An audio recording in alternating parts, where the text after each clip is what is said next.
smiling and your hair looks so nice. Wondering and wondering if you could ever be mine. But I know that could only be a dream come true. 'Cause there's way too many boys who wanna be with you. So I'll just sit here and be cool all by myself. 'Cause I know one day you're gonna need my help. And I know exactly what I'm gonna say to you. Gonna love me, girl, like I love you. 'Cause if you keep on drinking, baby, you're gonna fall in love, yeah, yeah, yeah. And if you keep on drinking from this fountain of love, whoa, whoa, whoa, whoa, you're gonna fall in love, yeah. You're gonna fall in love, yeah, yeah, yeah. You're gonna fall in love, yeah. Whoa, whoa, whoa. So don't say nothing, girl, don't think twice. Shake 'em up, baby, roll the dice. It's not way too long, it may not last. You wanna hold my hand, I wanna grab your ass. But you're too drunk to drive, and I'm too stoned to see that you're flirting and you're falling all over me. But I know exactly what I'm gonna say to you. Gonna love me, girl, like I love you. 'Cause if you keep on drinking, baby, you're gonna fall in love, yeah, yeah, yeah. If you keep on drinking from this fountain of love, whoa, whoa, whoa, whoa, you're gonna fall in love, yeah. You're gonna fall in love, yeah, yeah, yeah. You're gonna fall in love, yeah. Whoa, whoa, whoa.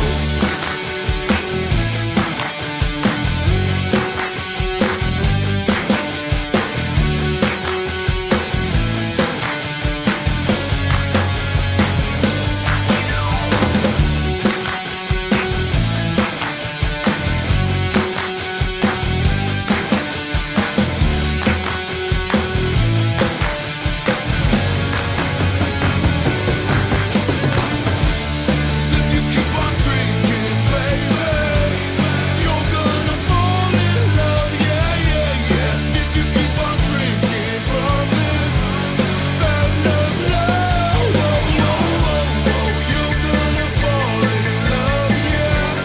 You're gonna fall in love, yeah, yeah. You're gonna fall in love, yeah.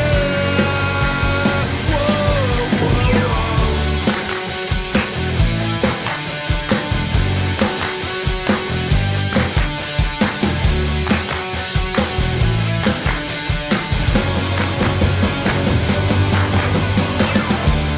You're gonna fall in love, yeah.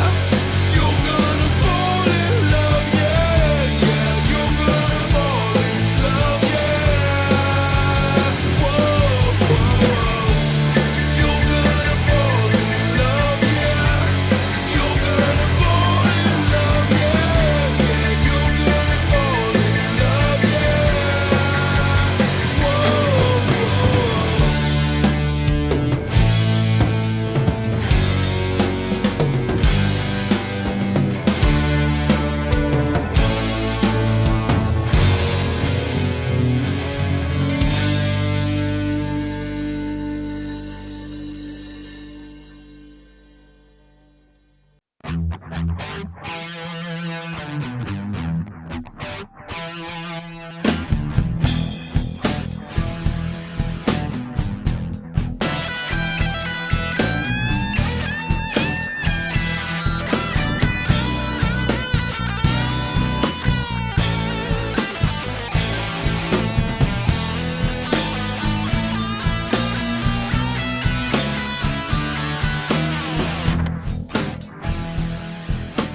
Greetings and welcome to another show of Harmonics. Today's guest, a local favorite, Tsunami. Please welcome on my show tonight is none other than Salvador Ayala. How are you, brother? I can't complain. Whoa, give me 5 Oh, hey, right, all right, don't leave me Yeah. hanging. Hey, you know what? It's a pleasure to have you. We're going to talk about your life and how it all started, what you're doing now, a middle part and an ending part, and we're going to show some of the videos that you've done. What are the names of the two songs that you're going to show us? The first one's Fountain of Love, and the second one is There Comes a Time. Oh, I like both of them. Nice. I like that, man. So, Sal, in your life, and I know you're a performing musician now and at the present and the past, how did you get started in playing music? Well, basically, I, first always wanted to play football and become a football player, but then school didn't go exactly right. And then a lot of my friends, they started getting guitars and whatnot, and parents were getting them lessons and everything like that. And I kind of just wanted to be in the band. So eventually I got myself a bass and started playing with my friends and whatnot. And, basically I remember also I watched the movie The Doors, and it was really inspirational because as I was watching the movie, I realized that this gentleman, Jim Morrison, had passed away, but yet his music was still living on. Yes. So, and it kind of occurred to me that if you write a good song, that it can transpire forever, it can last forever, and people, even after you pass on, your music will live on. And I just felt like I had a lot to say, with my lyrics and whatnot. So basically I just started writing lyrics, and as we were writing music, I practiced putting it together and putting the lyrics to the songs and stuff like that. And I would sit in my room and just practice. Didn't really know I would ever be able to sing and play, but by the grace of God, one day it just kind of came to me. Mm-hmm.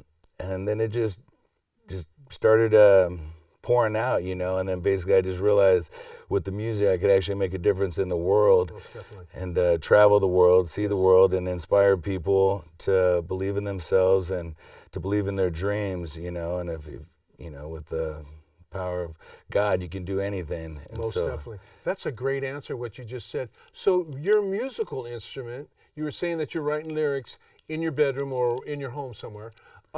What was your first instrument, or what do you play now? Basically, it was a bass guitar, and all my friends were really good at guitar, and so they could all play like Stairway to Heaven and all the leads and stuff like that. And I just kind of wanted to just be in the band, so I started playing the bass and whatnot. And but then we kept trying singers out, but it wasn't really working out. Either they could write lyrics, but they couldn't sing, or they could sing really good, but they couldn't write lyrics. So I just started writing the lyrics and whatnot. And then eventually I started playing the acoustic guitar and whatnot, and just rhythms and stuff like that. But I wrote a lot of songs and whatnot, and then I'd bring them to my guys, and who were really good musicians. And I always just told them that, I bring the spark, but you guys make it a fire. So, and together we collaborated, and we came up with a lot of good stuff, and I think a lot of good music and songs that one day, could be hits. Most definitely. So I've listened to some of your stuff. You do a lot of your own. I've listened to your music because we've talked numerous times.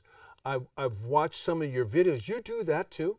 You do all the production in that, or not necessarily the production? I just visualize it, and I wrote out the screenplay, and then had the actors in and whatnot. I built a lot of the props and everything like that. I just kind of had the vision. I'm not very computer savvy, or even with the cameras and all that stuff, but I have the vision, and then I just kind of wrote out the screenplays, and then got the actors and actresses, and kind of coordinated and semi-directed the video. Well, actually the second one. The first one we had a director and whatnot and 3 cinematographers. The second one we just had 1 cinematographer, and then I did most of the directing and whatnot. But yeah. Very well done. Thank you. Very well done. So what is happening right now in present time with you?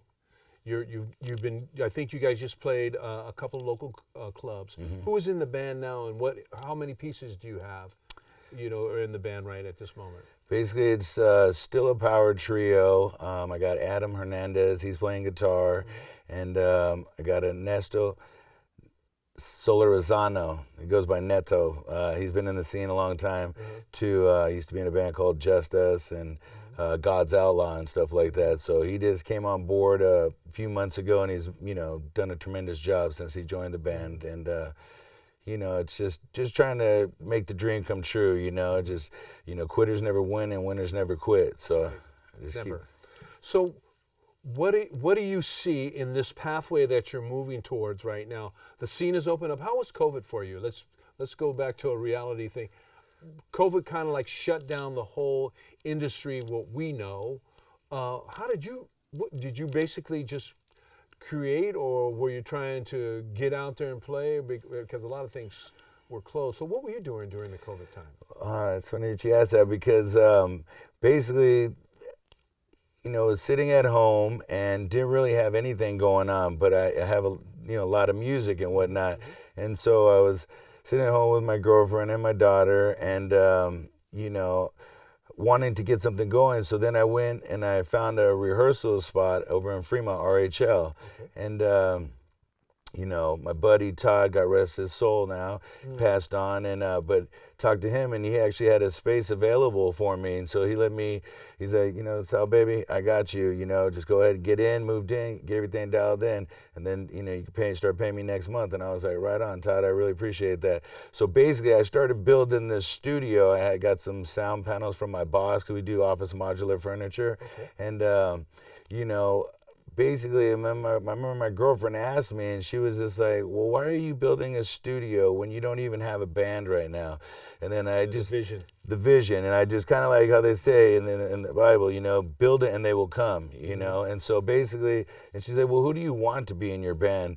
And I thought about it, and I said, you know what? I want somebody who wants to be in the band. I really don't care who it is, but long as they want to be a part of it, and they believe in our music and my music, and so by the grace of God, I brought in Adam and his good friend Steve Perry. He was in the band for almost a year and helped us get everything going, get us back on track. And then he just recently had to leave, due to family issues and whatnot. He wanted to spend more time with his family, and that was understandable. So we asked Ernesto if he would like to be a part of it, and so he did. But basically, I just took that time during COVID to build the studio and to get the guys together, the new group, and basically get tight. And then as soon as the bars started opening up, then we started playing out, wetting our feet, and just seeing if people were going to be interested in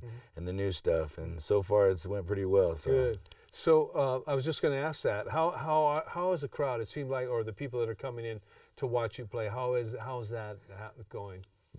Pretty good, very good. A lot of times we get really good responses, and either people are just really kind, or they really like it. They like they like the music, they like the lyrics, and it's just positive stuff, positive feedback, and we're trying to put out a positive vibe. So, it's just it's very motivating. So Sal, when you guys are on stage, and you're performing, how long is your set?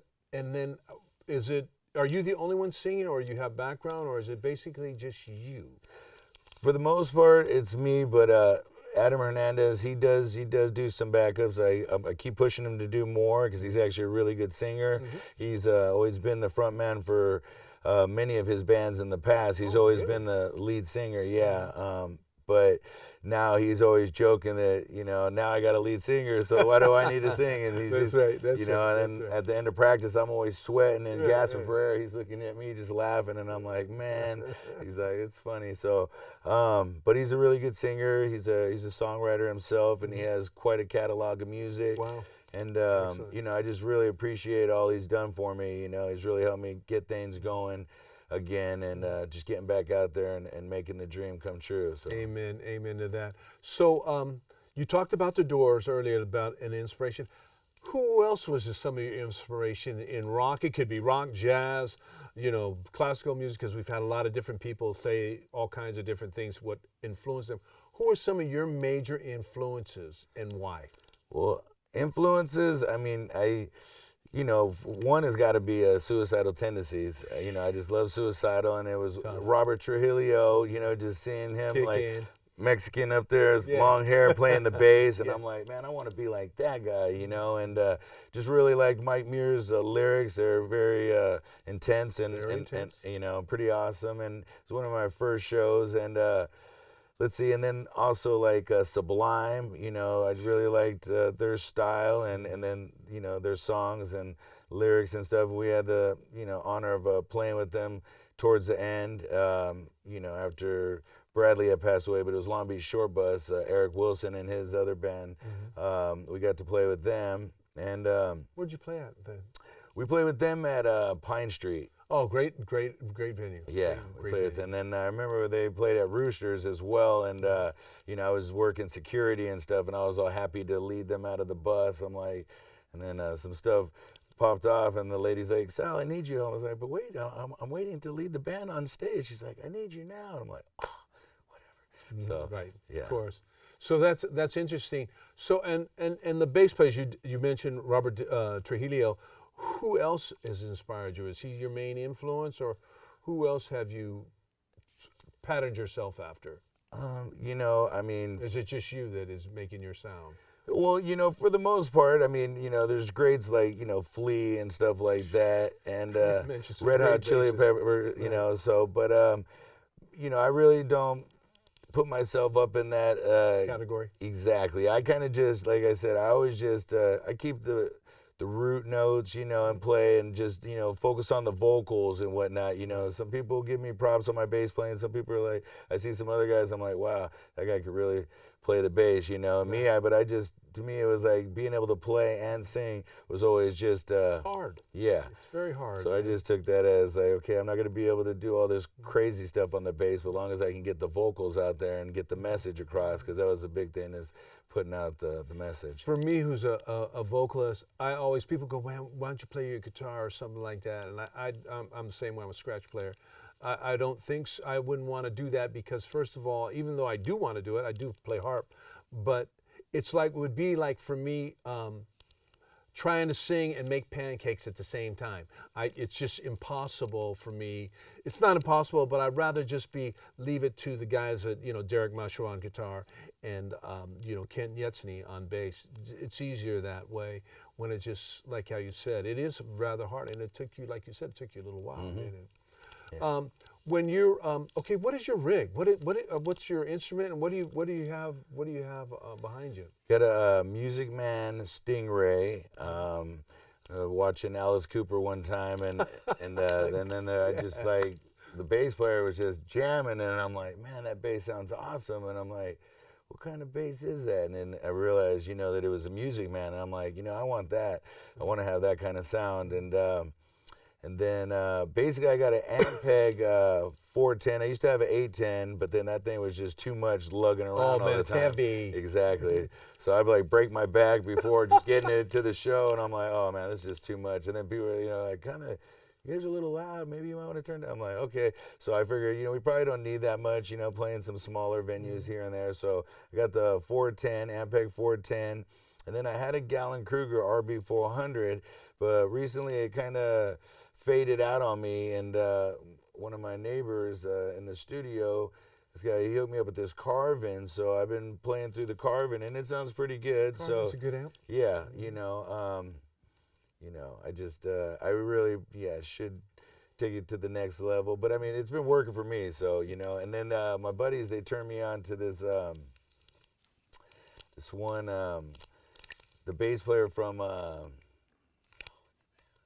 King's X. Oh, yeah. There's another great bassist, man. Yeah, exactly. Oh, my so goodness. they turned me on to his pedal, and then I plug in his pedal, and it just got like the tone from King's X. Yeah, exactly. It's great. So it's a pedal. It's Yeah. actually a pedal. Yeah. And it's his pedal that he uses. Or Yeah, he designed it. Oh my goodness, King's X is such. I don't even know if they're around. Well, again, we have a 2-year gap where there wasn't hardly anything really happening anywhere in the world, obviously.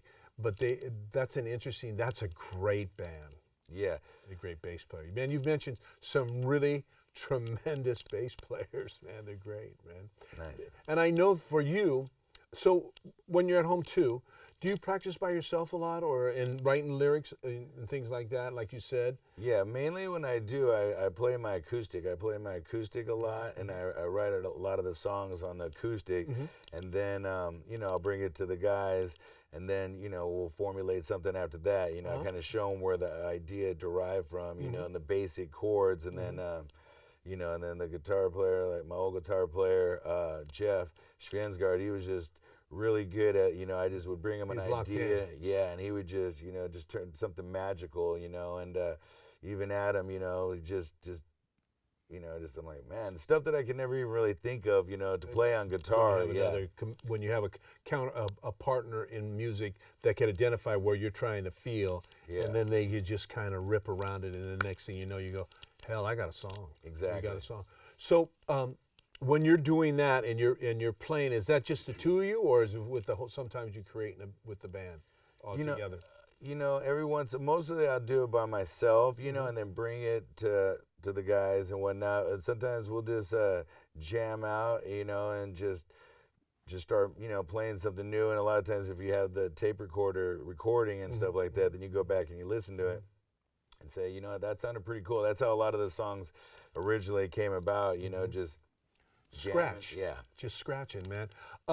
What key do you play on, or do you mind where you play? I mean, does it really matter? There's some water by you. Oh, a lot of times I'd have to say it's G. Excellent. That's okay. I mean, yeah, because I was gonna say, like Sal Baby, I guess I'm just a G. I was saying, but what do you call that? Sal G. Yeah.